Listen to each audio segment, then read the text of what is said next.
Hi, and welcome to the Introduction to StateRAMP webinar. My name is Leah McGrath, and I have the privilege of serving as the Executive Director for StateRAMP, and we are so glad to have you with us today. A couple of housekeeping items before we begin. First of all, the microphones you will have noticed are muted due to the number of participants that we have with us, but we do invite you and welcome you to use that chat feature to ask questions or to make comments, and we will be on hand to answer those questions as we go. This webinar is also being recorded, and we will make that recording available to you following today's session, and it will also be posted online on our video library page at stateramp.org.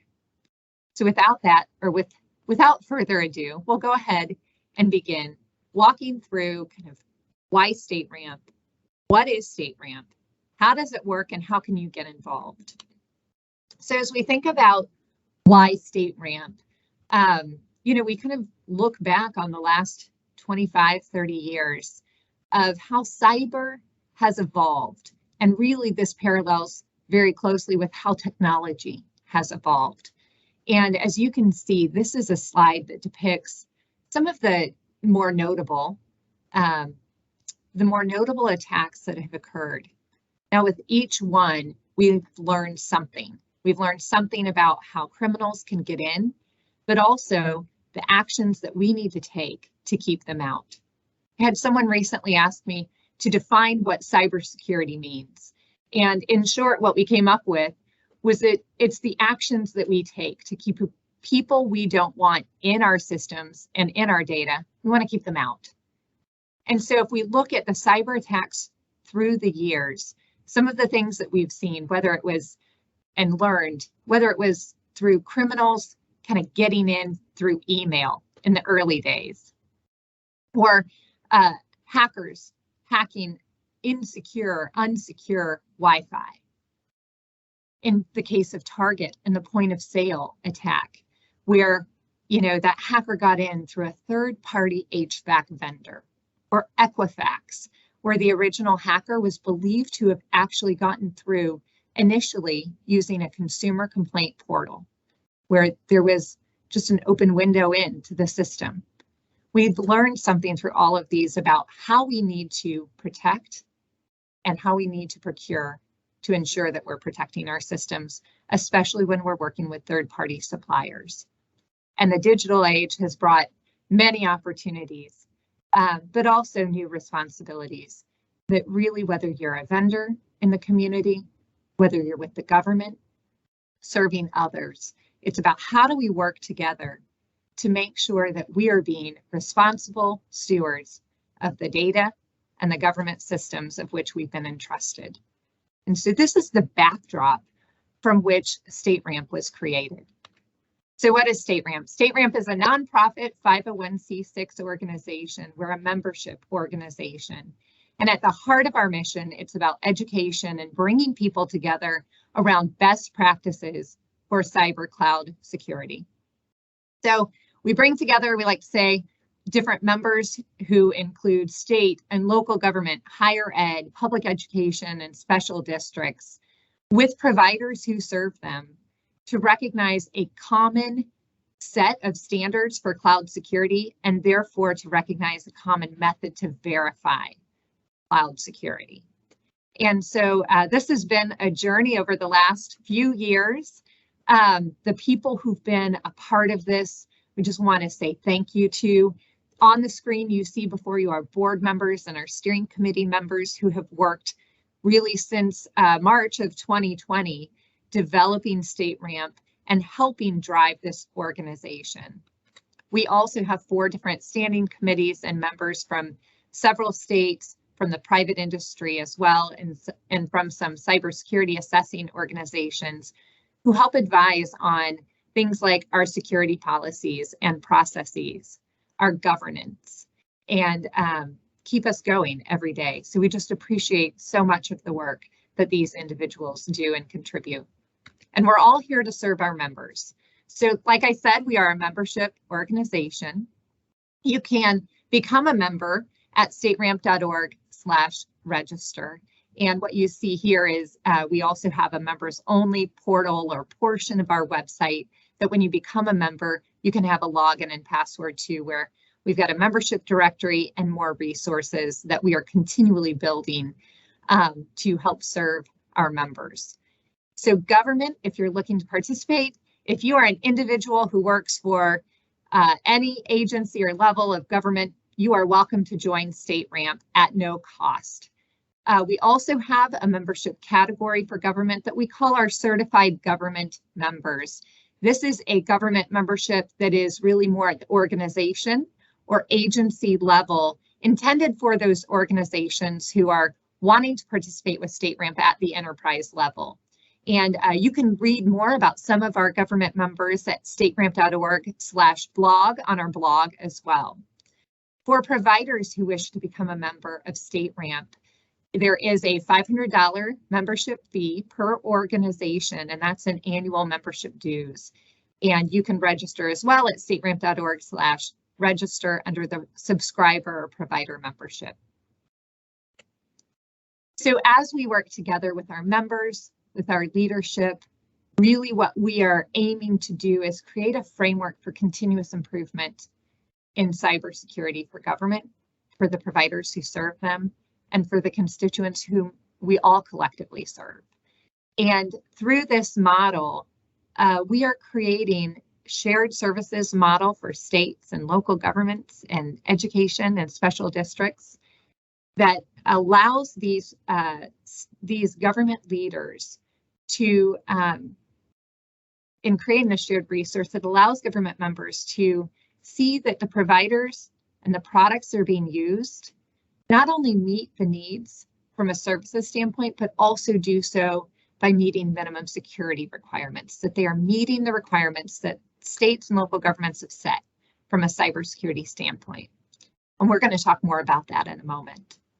For providers, what we're doing is creating a kind of centralized place to go verify security, so you can verify once in order to serve your many clients that you may be working with. Let's talk about how StateRAMP works. So if we talk about how StateRAMP works from a security verification process, this is kind of a simple visual. It always starts and ends with our government members, with the states or local governments defining those cyber requirements. StateRAMP, our requirements are built on NIST. NIST 800-53 Rev 4 is the framework for our baseline requirements. You may know, if you've been paying attention, that there is a new version of NIST 853, and that's Rev 5. We are currently working off of Rev 4 and are following FedRAMP's lead in also working toward Rev 5, and we'll be incorporating those requirements in over the course probably of the next year or so. So it starts with that state or local government who defines the cyber requirements based on NIST and saying, hey, providers, if you want to do business with the state or local government, you need to verify, you need to demonstrate, right, that you can meet these requirements. So then it's up to the providers who wish to do business with the states or local governments to understand what those requirements are.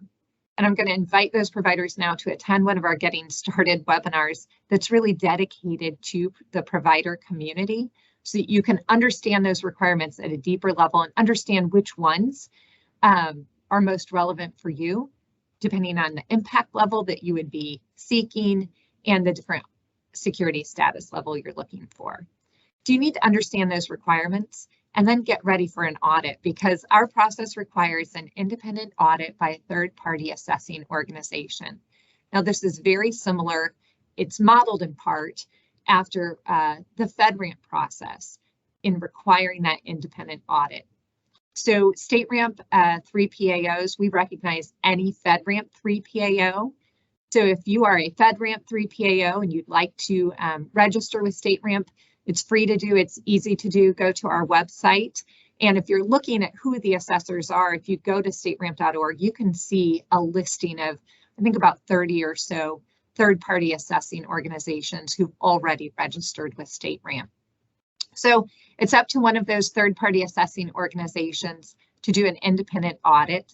And then they're going to submit that audit and the security package to our PMO. So StateRAMP manages a program management office, and that PMO of cybersecurity experts are going to be reviewing, validating, authenticating the documentation and the audit to make sure that, yes, they do meet the minimum requirements. And then they're going to publish that security status on our authorized vendor list. Here's a screenshot of what our authorized vendor list looks like. You can find this on our website. And this authorized vendor list is a living, breathing list. It's updated daily at stateramp.org, and it is open to the public to see. Now, we at StateRAMP publish a couple different types of statuses. So we publish what we call a verified status, and those are ready, authorized, and provisional. And those verified statuses tell you, hey, this is a provider whose product, so we're assessing at the product level. This is a product that has completed the full authorization or met the requirements for ready to be listed. We also publish what we call progressing statuses, and that's active, in process, and pending. And those statuses tell you, hey, this is a provider who has engaged in or engaged a third-party assessing official or organization to conduct an audit. So they're in that audit stage, and they will be hopefully progressing very soon to the verified status. Some of the other things you're going to see on the authorized vendor list, I want to dig into, like security status and impact level. So it's just security status. These are our milestone statuses. This is what providers who are trying to kind of take their products through the process are trying to achieve. They're trying to achieve a status of StateRAMP ready or StateRAMP authorized, and then we also have a StateRAMP provisional status. StateRAMP ready. StateRAMP ready is a status that tells you this is a product that has demonstrated compliance, that it meets the minimum critical requirements to be ready. And they've had a third-party assessing organization conduct a readiness assessment review. And that has all been submitted to our PMO, who has validated, yes, this is a product that meets the minimum mandatory requirements for ready. You can find those minimum mandatory requirements for ready on our website. If you go to stateramp.org/templates-resources, you will find all of our security policies there. And for ready, what you're looking for are the minimum mandatory requirements for ready. If you look at that, that's going to tell you exactly what you need to do or exactly what's involved to achieve a ready status. You do not have to be ready before you're authorized. If you are ready to go straight to authorization, you can do so. StateRAMP ready or StateRAMP authorized tells you this is a product that complies with all of the baseline controls and requirements to be authorized. And those baseline controls are by impact level. I'll talk about that on the next slide. To be authorized, we do require a government sponsor. Now, we also have a process called the StateRAMP Approvals Committee. So we have a committee who can actually act as a government sponsor. And let me tell you what a government sponsor is, because if you're familiar with FedRAMP, it's a little different in StateRAMP. So in the FedRAMP environment, if you were going through the FedRAMP process, a sponsor in FedRAMP typically would be your agency sponsor, and they are taking on, in an agency role, they're taking on kind of the burden and the responsibility to do that security review and also continuous monitoring. In StateRAMP, it means something different. In StateRAMP, the government sponsor is looking at recommendations from our PMO.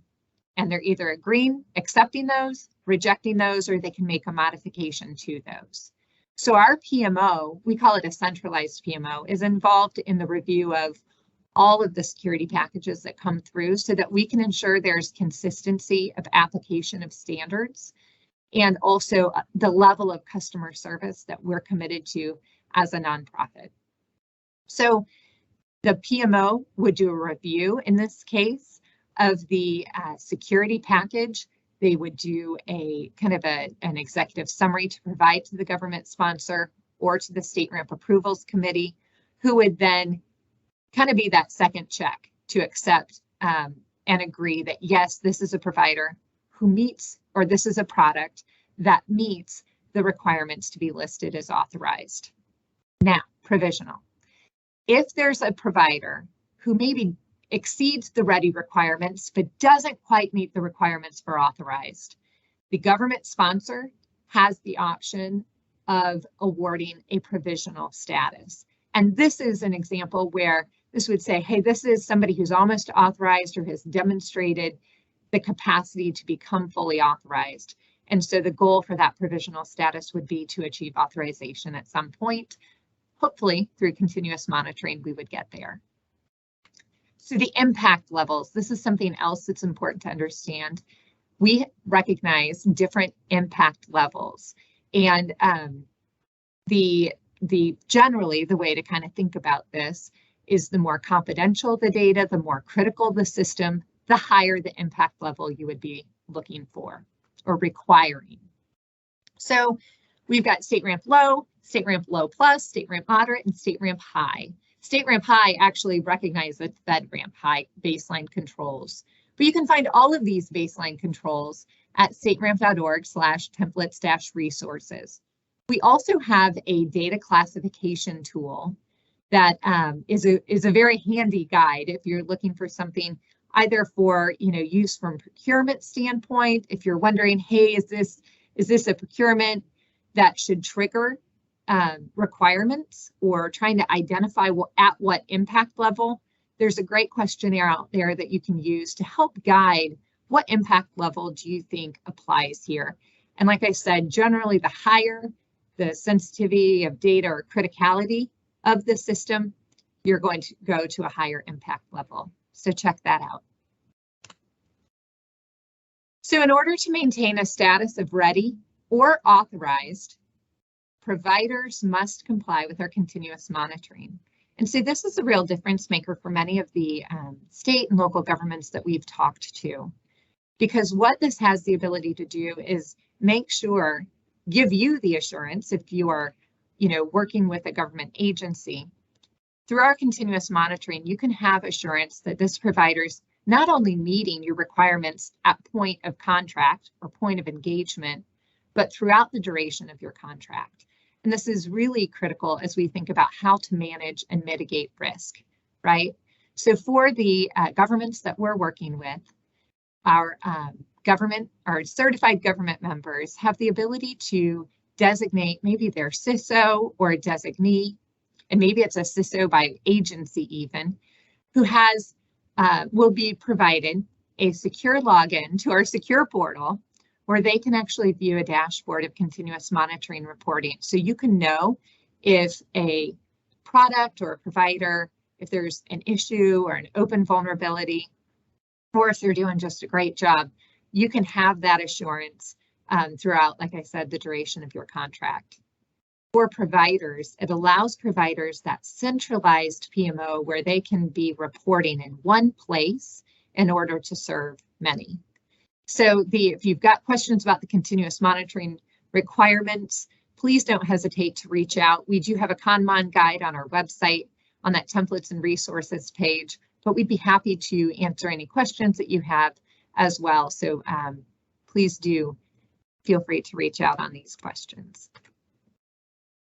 So what does it cost?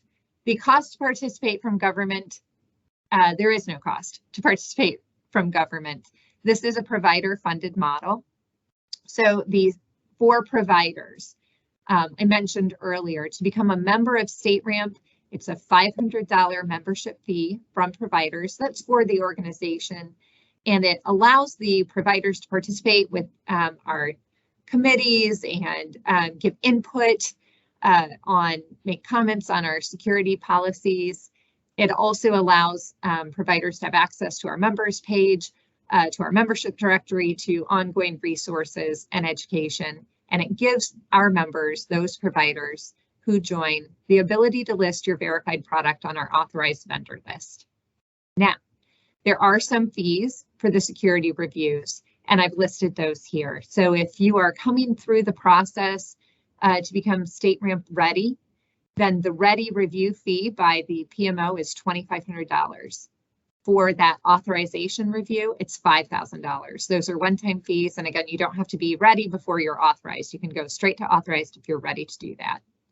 And then ongoing, there's an annual fee of $5,000 paid to the PMO for the continuous monitoring activity that we talked about. If you have, again, any questions, let us know.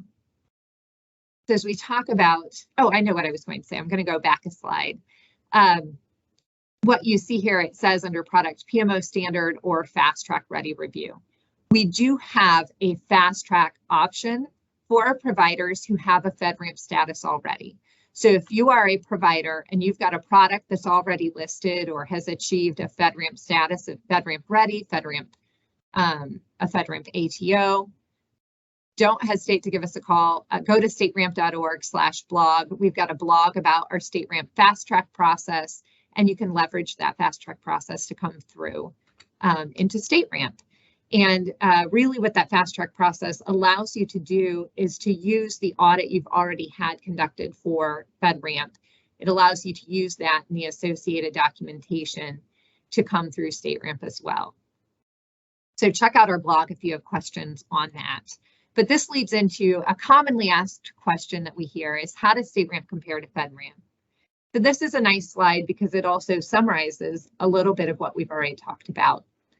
So StateRAMP and FedRAMP. If you're not familiar with FedRAMP was founded in 2011 by the federal government, and FedRAMP is an organization that exists to validate vendor, right? The vendors who work with federal government meet their requirements. FedRAMP is only available to products that have a minimum contract with a federal government. That just kind of point makes it a limiting factor for providers who serve state and local government, right? Because a lot of providers out there who serve state and local government offer products, or they've got environments that they don't offer to the federal government. And so that became that's a question we hear often is, why not just FedRAMP? Well, the reason why not is it's not available to a whole lot of providers and products out there. But there are some other things too that are different. While we're both built on NIST, we both require an independent audit. We both have impact levels that are similar with similar baselines, and we both require continuous monitoring. That is that in FedRAMP, you've got to do business with the federal government. In StateRAMP, it was important by our steering committee and founders to make this available to any provider who wants to go through the process. We want to see as many providers be successful as possible, because that's how and when we're going to be able to really improve the cyber posture across the board. Like I said, we've got a centralized program management office and function that's there to serve both our government, those that we're working with in the government, our government stakeholders, as well as providers. Any government working with StateRAMP can have visibility into the continuous monitoring reporting and have that dashboard view. Versus in FedRAMP, you have to be with a federal agency who's got a contract or interest in that. I mentioned the fast track option, but I would say the last big difference maybe between FedRAMP and StateRAMP is that StateRAMP is a nonprofit. Our mission is, as I mentioned, around education. We want to, we're very passionate about wanting to help as many providers and as many governments out there be successful in improving cybersecurity and protecting that government integrity. So check us out. If you've got more questions, you can read more on our blog. So if you're interested in getting started, I'm going to start with the service providers who may be with us today. I would invite you and encourage you to attend. Every month we have a series of Getting Started with StateRAMP webinars. Now this is specific for service providers. During these monthly webinars, we will be talking through all of these different resources that you can find on our templates and resources page. And we will also be trying to help identify for you, or help you identify, what are the steps you need to take in order to prepare for that audit, in order to be successful. And so encourage you to attend. Go to stateramp.org/events, where you can register to attend a Getting Started webinar. Also join StateRAMP. For those who are with us representing government. Thank you for being with us. Join StateRAMP. That should be the first step, probably for everyone. We'd invite you to join StateRAMP at stateramp.org/register. But for those in government interested in getting started, give us a call. We are happy to do one-on-one briefings with your organization, with your stakeholders, kind of identify who needs to be involved. I'll tell you often, those around the table include CIOs, CISOs, CTOs, privacy officers, risk officers, legal counsel, and our procurement leaders. So getting those stakeholders around the table to have a call is really a great first step. And then we can get started, and we've got a number of resources to help you as you walk that journey of implementing and incorporating StateRAMP into your risk management program. It starts with becoming a certified government member. We've got resources and a team here who can help you update policies, and then work with you to designate your security official or officials whom you would like to have access to that secure portal for continuous monitoring. We're also available to work with procurement teams. We know that vendor communication is really important, and we don't want anyone to be surprised. This is not something that we can turn on a light overnight. This is something that will take some time for vendors to be able to comply with these requirements. And so we want to be there every step of the way, helping communicate early, and then being a resource to your team as well as to the providers. We do have, I mentioned the data classification tool, and we're happy to kind of train on that or do some analysis to understand how StateRAMP standards compare with what you've got as well and your requirements, and then helping update those T's and C's to make this part of what you do. So that is how we get started. And then just kind of wrapping up our introduction to StateRAMP, please continue to type those questions into the chat feature, and please do check out the resources here that we've got listed. Go to stateramp.org, where to go to become a member, check out our documents and our resources and templates. You can find future events that I mentioned at stateramp.org/events. And again, please don't hesitate to reach out and contact us. My email is here, leah@stateramp.org, and Ellen Polk, our account manager, who many of you may have had conversations with already, you can reach at ellen@stateramp.org. And we just look forward to working with each of you. Appreciate the time that you took today to learn a little bit about StateRAMP, and look forward to hearing from you soon. Thank you.